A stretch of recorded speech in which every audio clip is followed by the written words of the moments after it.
साहिल, उसकी पत्नी अनामिका और 7 साल का बेटा आरव हाल ही में शहर के बाहरी इलाके में बने एक पुराने बंगले में शिफ्ट हुए थे। बंगला बेहद सुंदर था, लेकिन कई सालों से खाली पड़ा था। जब वे पहली बार इस घर में आए तो उन्हें यहाँ की शांति और विशालता बहुत अच्छी लगी, लेकिन इस घर के बारे में पड़ोसियों से अजीब बातें सुनने को मिली। उन्होंने बताया कि बंगले के अंदर एक कमरा और उसके ऊपर एक स्टोर रूम है, जिसे सालों से किसी ने नहीं खोला। कहा जाता था कि वहां पर अजीब घटनाएं होती हैं और पिछले कुछ किराएदार जल्द ही यह जगह छोड़कर चले गए थे। शुरुआती दिनों में सब कुछ सामान्य था, लेकिन फिर धीरे धीरे कुछ अजीब घटनाएं होने लगी।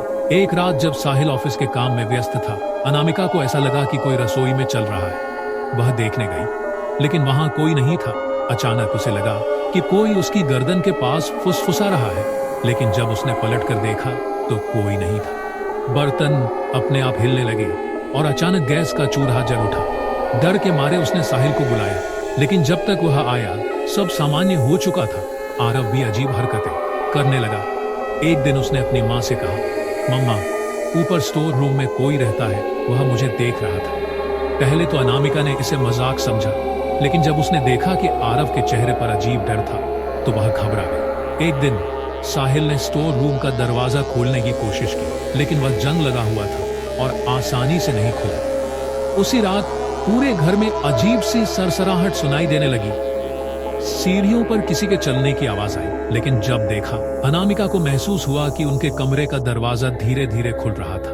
उसने ध्यान से देखा, लेकिन कोई नहीं था।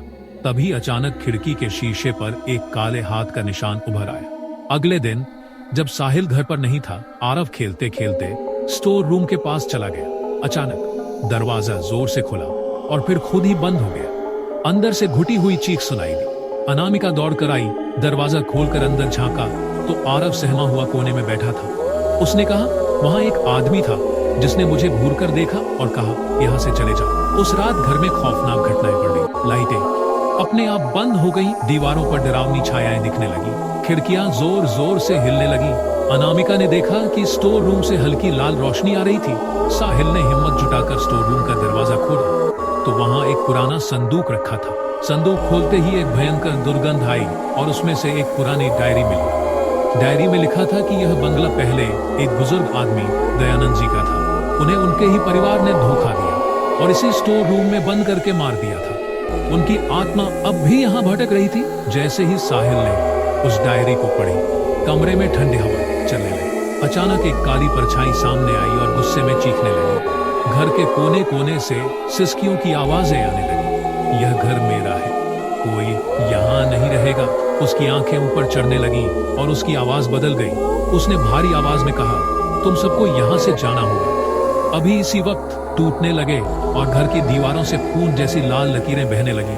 तभी अनामिका ने हिम्मत जुटाई और जोर से चिल्लाई, हमने तुम्हारा कुछ नहीं बिगाड़ा, कृपया हमें छोड़ दो। अचानक आरव बेहोश हो गया और दरवाजा खुद ही खुल गया। अगले दिन वे उस बंगले को हमेशा के लिए छोड़कर चले गए। कुछ हफ्तों बाद जब वे अपने नए घर में शिफ्ट हो चुके थे, आरव ने अपनी ड्राइंग बुक में एक डरावनी आकृति बना रखी थी। अनामिका ने देखा कि वह वही परछाई थी जो उन्होंने स्टोर रूम में देखी थी। उस रात जब अनामिका सो रही थी, उसे फिर वही फुसफुसाहट सुनाई दी, तुम बच नहीं सकते। अचानक उसके शरीर पर किसी ठंडे हाथ रखने का एहसास हुआ। उसने घबराकर आंखें खोली, लेकिन कमरे में कोई नहीं था। सुबह जब वह उठी तो देखा कि आरव के हाथ पर किसी ने नाखून से खरोंच कर लिखा था। उस दिन से आरव की तबीयत बिगड़ने लगी। वह रात में नींद में उठकर अजीब अजीब चीजें बड़बड़ाने लगा और कभी कभी उसकी आंखें लाल हो जाती। एक रात अनामिका ने देखा कि आरव अपने कमरे में दीवार की तरफ देख रहा था और हंस रहा था। जब अनामिका ने पूछा कि आरव क्या हुआ बेटा, अनामिका ने डरते हुए पूछा। आरव धीमे से बोला, मम्मा वो वापस आ गया है। उसने कहा कि वो अब मेरे अंदर रहेगा हमेशा के लिए। क्या आत्मा ने अब आरव को अपना नया ठिकाना बना लिया था? आपको क्या लगता है, सही में आरव के शरीर पर किसी आत्मा का प्रवेश हो चुका था? नीचे कमेंट्स जरूर करें। अगर इसी तरह की वीडियो देखने में इंटरेस्ट रखते हो तो वीडियो को लाइक और चैनल को सब्सक्राइब करना न भूलें।